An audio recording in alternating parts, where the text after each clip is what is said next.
So here's my fleece, and I'm just going to select the section that I'm going to scour. So I'm just going to take this part right here.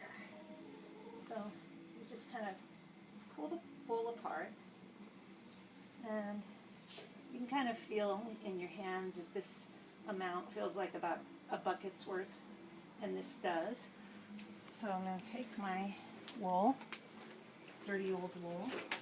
Watch out, Dad.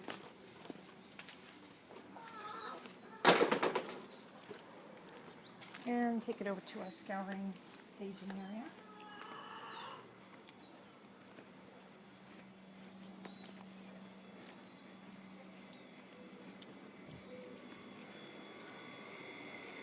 So, in the bucket, poke it down gently, and then add the hot water. Come in close. Get close. As you can see, wool starts to whiten up immediately on hitting the hot water, showing you its natural color underneath. So you want enough water to cover the fleece completely, and you want it hot enough to where you can barely stand to touch it. All right, so there's my water. And then we're going to add the soap. Doesn't take too much, just a little bit on top. And then my trusty stick to just kind of poke it in there. Make sure you don't agitate, because you want to be able to spin this wool, and if you agitate it, it will felt in the bucket and will be useless. So just kind of poke it down until it's all damp, and then this is why you don't want the water hotter than you can stand. You need to turn it over and take it down again. That gets the soap kind of mixed throughout. And then remember the rag? This is why I need the rag.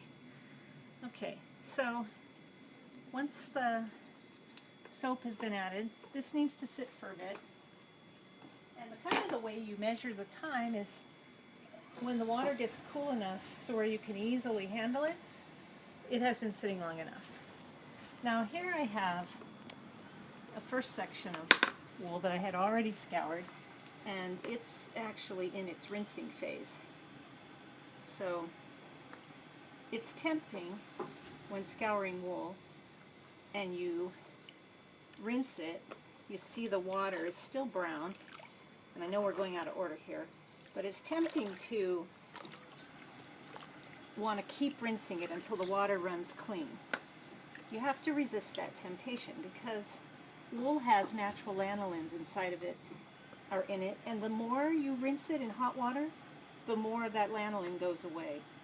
And then you have kind of a dry, scratchy wool that isn't fun to work with and doesn't make the nicest garments. So even though this wool could be cleaner, I'm not gonna rinse or scour it again. I'm going to take it out and dry it at this stage. So let's take it over to our towel that's waiting on the diving board. All right. So remove your fleece from the water, let it drain. Make sure you have everything. And kind of gently squeeze the excess water out. You can't get it all. Wool's very absorbent. I'll set that there. Let me just double check my water. Sometimes there's little chunks left behind. I like to get them all. Alright.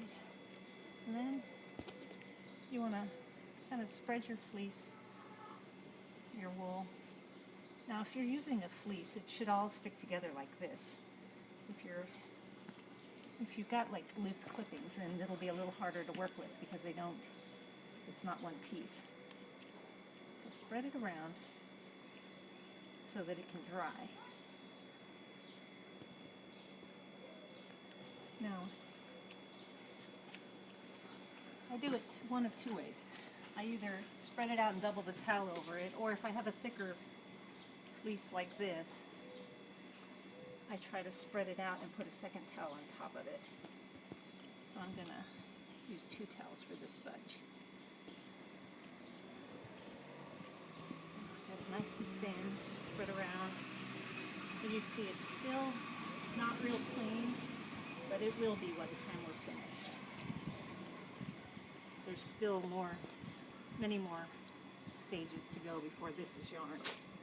Alright, and now you don't want to expose your wool to direct sunlight, so I just put a second towel over the top.